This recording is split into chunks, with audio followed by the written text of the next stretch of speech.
Saudação de paz para você, bem-vindos ao meu canal. Eu sou Evandro Moretti com mais um tema da fé cristã com bom senso. Hoje eu quero falar para vocês algumas palavras e seus reais significados segundo o Evangelho. São palavras bem conhecidas, mas que infelizmente no sistema religioso eles dão um outro sentido, muitas vezes prejudicial, que não tem nada a ver com a essência de Cristo. Se você ainda não é inscrito neste canal, por favor se inscreva e deixe o seu like. Todos quantos assistirem, eu peço que você deixe a sua curtida, que é para essa mensagem chegar a muito mais pessoas. Ok? Vamos lá. Igreja. Para as denominações, igreja é um espaço geográfico. São 4 paredes, ou templos luxuosos, né? E por falar em templos luxuosos, a gente poderia citar aqui o dinheiro gasto, que são milhares de reais, né? Ou até milhões, em templos que têm a única função de agradar aos olhos. E às vezes chamados de igreja. Na verdade, quando a gente fala vamos à igreja, estamos trazendo um conceito que não nasceu no princípio do Evangelho, tá? Porque ninguém tinha esse pensamento de ir a algum lugar chamado igreja. Na verdade, eu coloquei aqui algumas palavras-chave ao lado, né? Para melhorar a fixação do real sentido dessas palavras.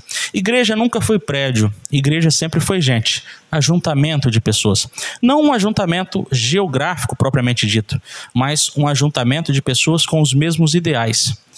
O ideal, é claro, o padrão é Cristo. Então igreja é gente que se parece com Cristo, tá? E quantas pessoas ainda não entendem essa basicalidade da fé cristã? E precisa realmente entender. É possível ser igreja sem estar no templo, tá? Não temos nada contra ajuntar-se. Não temos nada contra o ajuntamento, o encontro humano, desde que ele seja saudável. Se não for saudável, é melhor não ir, tá? Vamos lá. Revelação. Revelação é algo que realmente traz uma confusão muito grande, principalmente nas denominações pentecostais e neopentecostais. Eu sei porque eu fui de lá, eu falo com propriedade para vocês. Revelação faz as pessoas desses sistemas religiosos entenderem que algo será mostrado por Deus a alguém. Olha, Deus deu uma revelação. E aí tem aqueles charlatões que revelam nome, placa de carro, identidade, CPF. Não tem nada a ver. A palavra-chave para identificar a revelação segundo o Evangelho é iluminar o entendimento. Não tinha esse negócio de aqui tem 10 pessoas com dor de cabeça. Isso que é chamado nas denominações de revelação, de um cara que revela segredos das pessoas, muitas vezes em público, e às vezes no puro charlatanismo. São pesquisadores de redes sociais que descobrem o nome e o problema da pessoa, e aí falam isso como se fosse um dom divino. Não. No Evangelho, a revelação é iluminar o entendimento. Eles não tinham a Bíblia nas mãos como nós temos, ou seja, eles não tinham as cartas que foram dirigidas à igreja. Então eles não tinham Coríntios, eles não tinham Romanos, eles não tinham Gálatas, eles não tinham Efésios. Então eles precisavam de pessoas que tivessem uma mentalidade iluminada para os ajudar. A respeito de quem eram essas revelações? Era a respeito de Jesus.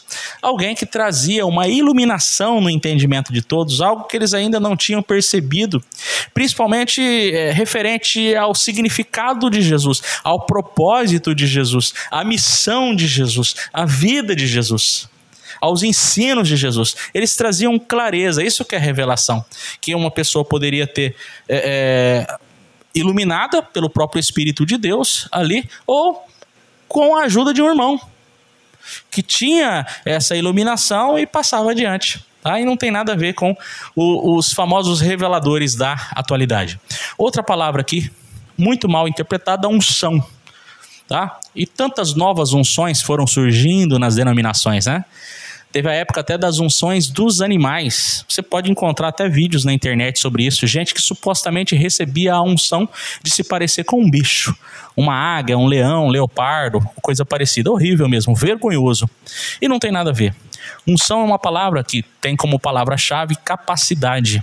Lá em João 2, 20 e 27 está escrito que nós temos a unção do Santo. E essa unção nos capacita para viver a fé cristã.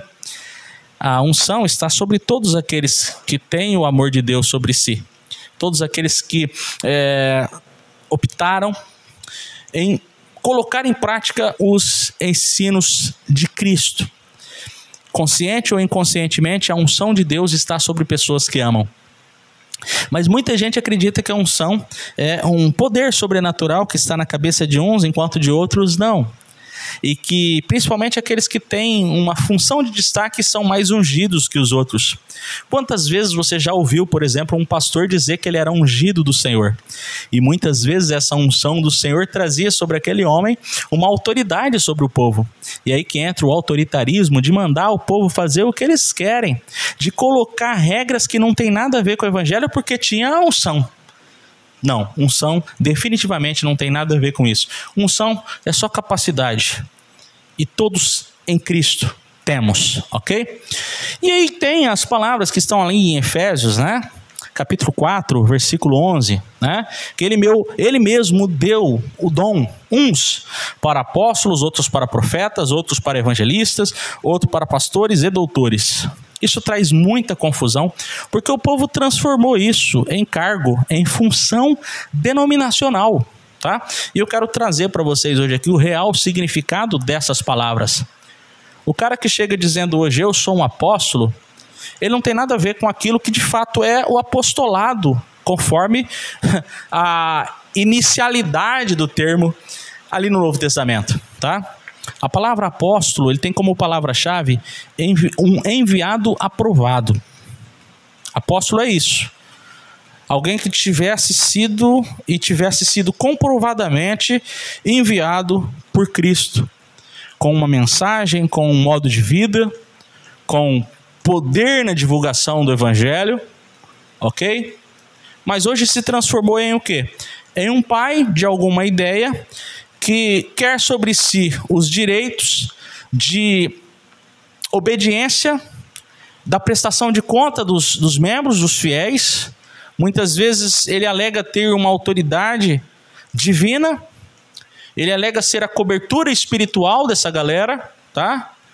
E muitas vezes trazendo sobre si também um conceito de maioral, porque o apóstolo nas denominações, ele significa que ele é maior que o mestre, maior que o pastor, maior que o evangelista, maior que o profeta, e hierarquicamente ele está em um grau mais alto. Ô, meu irmão, não tem nada a ver. Apóstolo significa enviado, era um enviado por Jesus aprovado, tá? E de uma forma bem grosseira poderia significar algum missionário sincero do evangelho, que não tem nada a ver com escolas missiológicas, mas com uma vida de missão, e que não tem nada a ver também com arregimentar pessoas para um sistema religioso, mas sim com uma mensagem que está em seu coração e ele manifesta em vida. Talvez um missionário sincero se encaixe meio que grosseiramente no significado do texto da palavra apóstolo, tá? Mas não tem nada a ver com os significados das denominações atuais, tá? Profeta. Profeta também não é aquele cara que nas reuniões tem uma palavra de Deus sobre a pessoa poder viajar ou não, sobre a pessoa poder se casar ou não, aquele negócio, né? Deus me mandou dizer, ou eis que te digo. Isso aí virou uma bagunça, isso aí virou uma palhaçada, tá? E esses caras são perigosos, porque tem profetas, entre aspas, nas denominações, que de fato são respeitadíssimos, porque para aquela galera daquele lugar, ele de fato é um profeta. Profeta nunca significou o que as denominações pentecostais deram como significado. Profeta, como palavra-chave do seu significado, é um tradutor. É alguém que traduzia ao povo a mensagem, tá? O profeta era aquela pessoa que em uma época de pouco entendimento e de novas circunstâncias, né? Afinal de contas, o Cristo tinha acabado de morrer e ressuscitar, não tinha a palavra escrita, né, o Novo Testamento escrito, e o profeta surgia como esse irmão em Cristo que traduzia a obra de Cristo, a obra da cruz, o tempo da graça, a nova aliança. O profeta era um tradutor, e que coisa linda quando é isso que acontece quando alguém divulga o evangelho, tá? Há pessoas que conseguem traduzir o real significado da obra de Cristo, ok? Profeta, aquele que traduz. Mas nas denominações, tudo isso aqui que eu estou falando se tornou cargo, se tornou função. Talvez não tão comum o profeta, que eles são mais aqueles caras que estão nas denominações pentecostais e neopentecostais, mas em muitas, isso aqui é cargo hierárquico, né? E em muitas denominações, o apóstolo é um cargo hierárquico, e nunca foi na realidade do evangelho, né? O profeta, como eu disse, são aqueles que querem comandar pessoas através de uma suposta visão e percepção celestial, tá?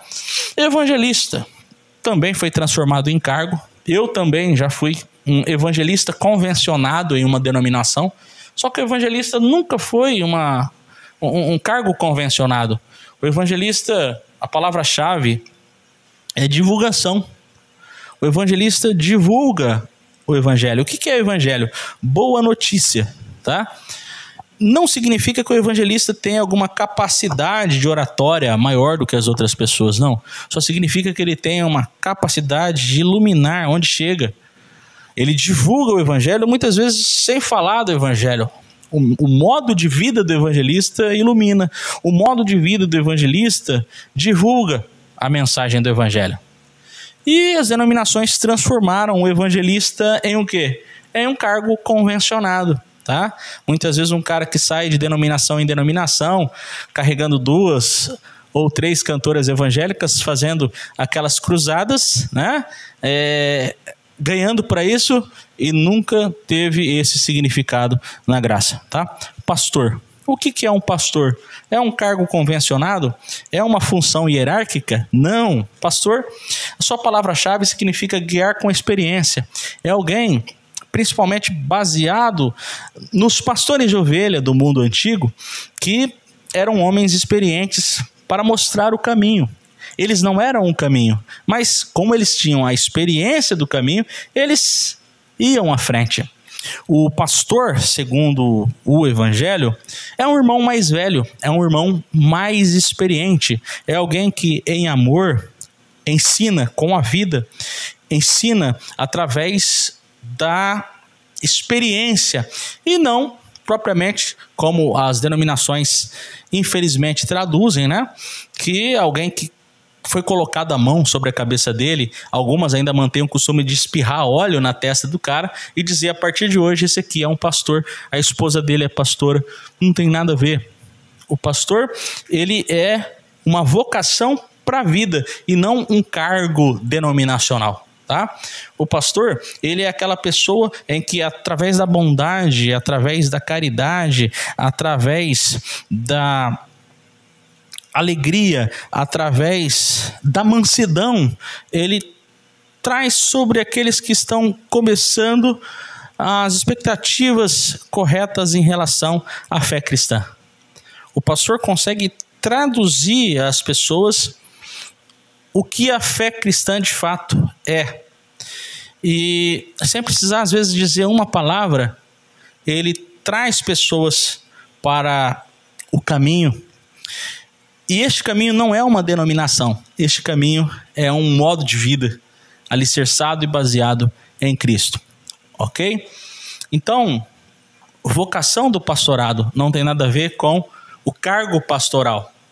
Essas pessoas aqui não eram chamadas de apóstolas, de profetas, de evangelistas, de pastor ou de mestre, como hoje se ostenta. E muitas vezes a pessoa quer ser chamada, né? Eu conheço gente que quer ser chamada pelo título que possui na denominação. Por favor, a hora que você se dirigir a mim, se dirija pela função que eu ocupo. Eu sou pastor, eu sou evangelista, eu sou pastor. Nunca foi assim no evangelho. O que é o mestre? O mestre é aquele que ensina, principalmente com a vida. Uma só pessoa poderia desenvolver todas essas vocações aqui. Não tem problema, tá? Como não é um cargo ministerial, e sim vocações, não havia nenhum problema de uma só pessoa manifestar essas vocações, tá? Ou 3 dessas vocações, ou 4 dessas vocações, tá? E de forma que até hoje é assim. Tem pessoas que têm uma capacidade incrível para ensinar com a vida, com o exemplo, tá? O mestre hoje nas denominações é alguém que passa por um seminário, que tem uma capacidade de oratória e que consiga, por exemplo, dar aulas sobre determinado assunto, mas no Evangelho não tem nada a ver com isso. No Evangelho, o mestre é quem inspira com a vida, tá?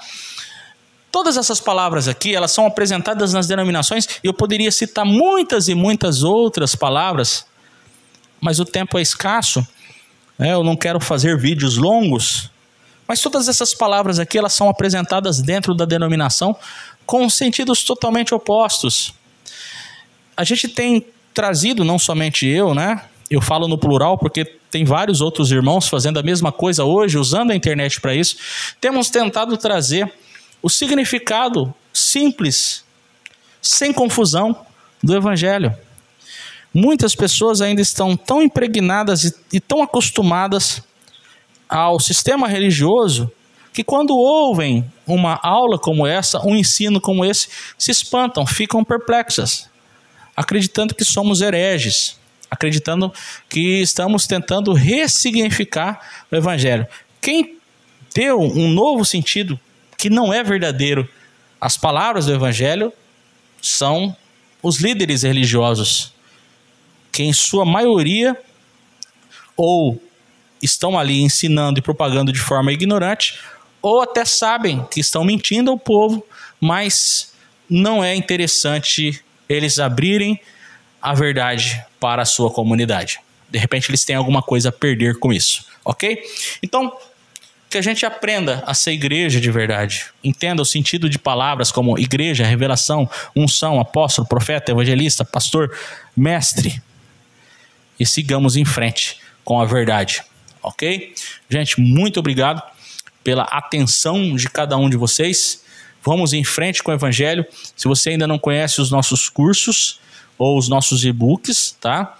Inclusive gratuitos, eu vou deixar aqui o link na descrição desse vídeo para você entrar e nos conhecer melhor. Um grande abraço a todos.